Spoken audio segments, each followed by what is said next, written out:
सो है WhatsApp guys. सो कैसे हैं आप सभी लोग एंड आई होप आप सभी लोग अच्छे होंगे। एंड गाइस आज का एपिसोड भी काफ़ी ज़्यादा औसम है, तो एपिसोड को पूरा देखना। चलिए अपने टाइम को वेस्ट नहीं करते हैं, जल्दी से एपिसोड को स्टार्ट कर लेते हैं।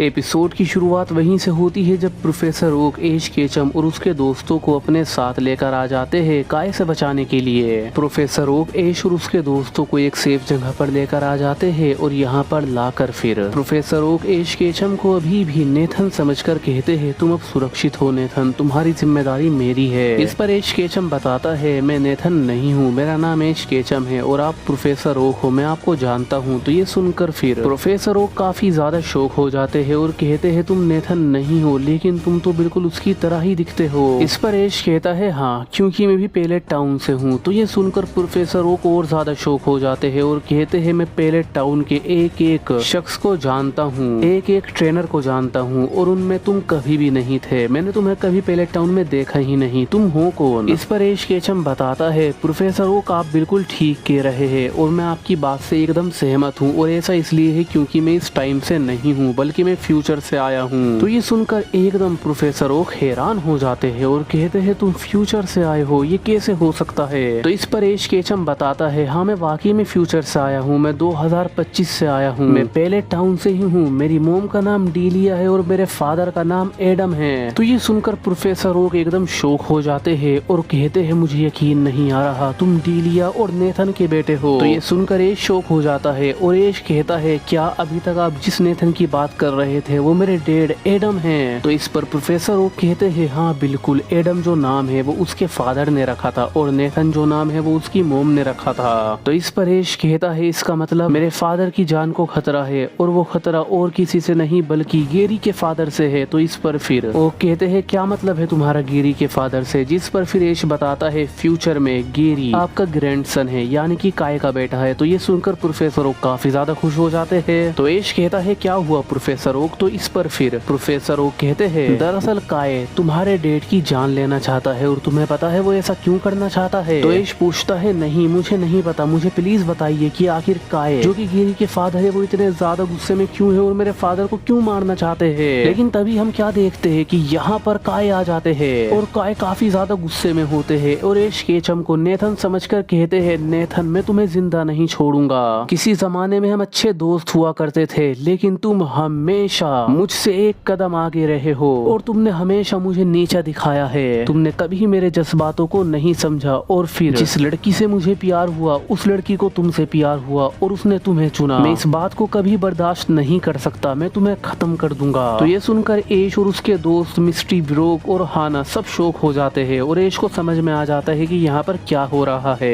एश कहता है, काय आपको शांत होना होगा और एश अपने मन में सोचता है, जरूर काय भी मेरी मोम यानी डीलिया की बात कर रहे हैं क्योंकि मेरी मोम ने मेरे फादर यानी कि एडम को चुना, इसलिए काय गुस्से में है। लेकिन काय कुछ भी सुनने के लिए तैयार नहीं होता और कहता है, नेथन मैं तुम्हें चुनौती देता हूँ, मुझसे बैटल करो। अब यहाँ पर और कोई चारा नहीं होता तो एश केचम को ना चाहते हुए भी काय के बैटल को और उसके इस चैलेंज को एक्सेप्ट करना पड़ता है। लेकिन एश केचम भी एक शर्त रख देता है कि अगर मैंने तुम्हें हरा दिया तो तुम्हें मेरी बात सुननी होगी। तो इस पर काय कहता है, ठीक है लेकिन मैं तुम्हें छोड़ूंगा नहीं, मैं तुम्हें इस बैटल में खत्म कर दूंगा। तो इस पर एश केचम कहता है, वो तो देखा जाएगा। जिसके बाद फिर काय और एश केचम दोनों एक दूसरे के आमने सामने होते हैं। ब्रोक इस बैटल का रेफरी बन जाता है और इस बैटल को 3-on-3 बताता है विद ऑल फिनोमिना। काय अपने अर्शिफू का ही यूज करते हैं लेकिन दूसरी तरफ से एश केचम अब पूरी फॉर्म में आ जाता है। एश केचम की आंखें लाल हो जाती है, वो भी काफी ज्यादा गुस्से में होता है। आई डोंट नो वो क्यों गुस्से में है लेकिन वो है, वो गुस्से में अपने चारी जाट को चुन लेता है। बैटल स्टार्ट हो जाता है। स्टार्टिंग में ही एश केचम कहता है, टोर्नेडो ड्रिलिंग का यूज करो। तो एकदम चारीजार्ड अपने फेदर्स को यानी अपने विंग्स को स्टील का कर लेता है और उन्हें आगे की ओर करके किसी ड्रिल मशीन की तरह घूमने लगता है और घूमते घूमते अर्शिफू की तरफ जा रहा होता है। इस अटैक को देखकर काय कहते हैं, अर्शिफू तुम भी तैयार हो जाओ, हार्ड बॉडी स्मैश का यूज करो। तो एकदम अर्शिफू भी अपने हार्ड बॉडी स्मैश का यूज कर देता है। दोनों पोकेमोन के बीच में टकराव हो जाता है और इन दोनों पोकेमोन को अनमैचेबल डैमेज मिल जाता है, दोनों पोकेमोन दूर जाकर गिर जाते हैं। तभी एश कहता है स्टील विंग का यूज करो, तो एकदम चारिज़ार्ड स्टील विंग का यूज कर देता है। इस पर फिर काय कहते हैं तुम अपने ओरा स्पेयर का यूज करो, तो एकदम अर्शिफू ओरा स्पेयर करता है। चारिज़ार्ड अपने स्टील विंग से ओरा स्पेयर को काटता है, बट चारिज़ार्ड का अटैक बेकार हो जाता है। तभी एश अपने चारिज़ार्ड से फ्लेम थ्रोर करवा देता है। इस पर फिर काय भी अपने अर्शिफू से करवा देते हैं फायर बॉल। दोनों पोकेमोन के अटैक में क्लैश हो जाता है, ब्लास्ट होता है। तभी एश कहता है फायर पंच करो, तो एकदम चारिज़ार्ड फायर पंच करने के लिए जाता है। दूसरी तरफ से अर्शिफू भी अपने मेगा पंच का यूज करता है। दोनों पोकेमोन को एक दूसरे के पंचिस से डैमेज मिल जाता है, लेकिन तभी हम देखते हैं एश केचम अपने चारिज़ार्ड को मेगा इवॉल्व कर देता है और चारिज़ार्ड मेगा इवॉल्व होते के साथ ही अपने फायर रश का यूज करके अर्शिफू को काफी ज्यादा बुरी तरीके से डैमेज कर देता है। ये देखकर काय को गुस्सा आ जाता है। तभी काय अपनी जेब में से एक ग्लास की शीशी को निकालते हैं, जो कि अच्छी खासी बड़ी होती है, क्यूब जैसी होती है, कैप्सूल जैसी। लेकिन कमाल की बात ये होती है कि उस ग्लास कैप्सूल के अंदर बहुत सारे गलार पार्टिकल्स होते हैं, जिसे काय हवा में रिलीज कर देते हैं और अपने अर्शिफू को जायगेंटा मैक्स कर देते हैं और अपने अर्शिफू से फोकस एनर्जी का यूज करवा देते हैं। इस पेज केशम कहता है चारिज़ार्ड तुम भी अपने फायर फैंग का यूज करो, तो एकदम चारिज़ार्ड भी अपने फायर फैंग का यूज करके अर्शिफू के अटैक को ब्लॉक करता है।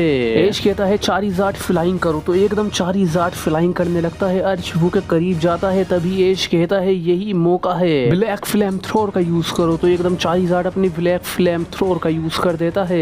एश कहता है यही मौका है, अपनी ब्लैक फ्लेम का यूज करो, तो एकदम चारिज़ार्ड अपनी ब्लैक फ्लेम का यूज करके अर्शिफू को मार देता है। इससे अर्शिफू काफी ज्यादा डैमेज हो जाता है, बट बदले में अर्शिफू काउंटर से चारिज़ार्ड को डैमेज करता है। चारिज़ार्ड जमीन पे आकर गिरता है, बट एश कहता है यहीं से अपना कमाल दिखाओ, फायर फ्यूरी रश का यूज करो, तो एकदम चारिज़ार्ड अपना बहुत ज्यादा strong attack fire fury rush कर देता है। इस अटैक को अर्शिफू अपने डायनामिक पंच का यूज करके भी रोकने की कोशिश करता है, लेकिन वो नाकाम होता है। चारिज़ार्ड का अटैक डायरेक्ट हिट हो जाता है अर्शिफू को। यहाँ पे एक कमाल का ब्लास्ट हो जाता है। इस ब्लास्ट की वजह से अर्शिफू वापस अपने नॉर्मल फॉर्म पे आता है और ये काफी ज्यादा डैमेज होता है। लेकिन अभी एश केचम भी काफी ज्यादा गुस्से में होता है, उधर दूसरी तरफ से काय भी काफी ज्यादा गुस्से में होते हैं। दोनों ट्रेनर अपने पोकेमोन को कमांड देते हैं। तभी ये दोनों पोकेमोन एक दूसरे की तरफ भागने लगते हैं, मारने के लिए, अटैक करने के लिए। बट तभी हम देखते हैं कि बैटल के बीच में ही हूपान बॉन्ड के साथ एक ट्रेनर इस बैटल में एंट्री मारता है। हूपान बॉन्ड अपने जॉइंट ओरा स्पेयर का यूज करते हुए एश के पोकेमोन और काय के पोकेमोन पर अटैक करता है, जिससे यहाँ पर कमाल का ब्लास्ट होता है। सब हैरान हो जाते हैं। ब्लास्ट का असर खत्म होता है। हमें देखने के लिए मिलता है कि एक सिंगल अटैक से एश का पोकेमोन भी फेंट हो जाता है और उधर से काय का पोकेमोन भी फेंट हो जाता है। सब लोग आसमान की ओर देखते हैं, जहाँ पर हूपान बॉन्ड होता है और हूपान बॉन्ड के साथ उसका एक ट्रेनर भी होता है, जो कि हवा में ही उड़ रहा होता है हूपान बॉन्ड के साइकिक पावर का यूज करके। लेकिन फिर ये अनजान ट्रेनर अपने एक डिवाइस का यूज करता है, जो कि एक इलेक्ट्रिसिटी डिवाइस होता है। ये डिवाइस काय के पास आता है, इससे इलेक्ट्रिसिटी निकलती है, जिससे काय को शॉक लगता है। काय इस शॉक की वजह से इसमें कैद हो जाता है। काय तो बेहोश हो जाते हैं और ये डिवाइस इतना पावरफुल होता है कि इस डिवाइस से थंडर बाहर निकल रही होती है किसी रस्सी की तरह, और उसने रस्सी ने काय को जकड़ लिया होता है और हवा में इस स्ट्रेंज ट्रेनर के पास लेकर आ जाता है। इस पर सबको गुस्सा आ जाता है। प्रोफेसर ओक आगे जाते हैं और कहते हैं तुम्हारी हिम्मत कैसे हुई, मेरे बेटे को आजाद करो, आखिर हो कौन तुम। तो इस पर ये ट्रेनर ज्यादा कुछ नहीं कहता। ये ट्रेनर कहता है मेरा नाम एच है और मैं यहाँ पर एश केचम के लिए आया हूँ। मुझे पता है एश केचम तुम फ्यूचर से आए हो, मुझे ये भी पता है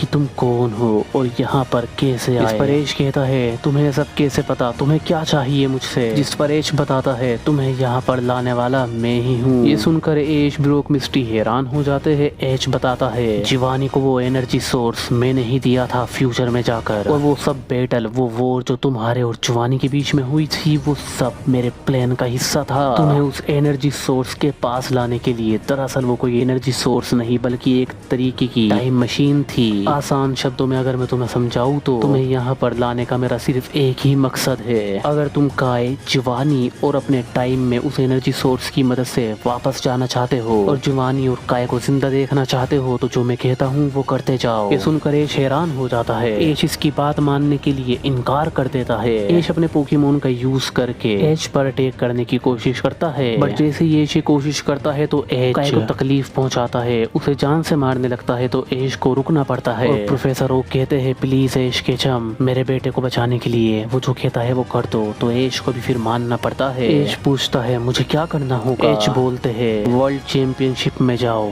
और नेथन को हराओ। ये सुनकर ऐश और बाकी सब शॉक हो जाते हैं।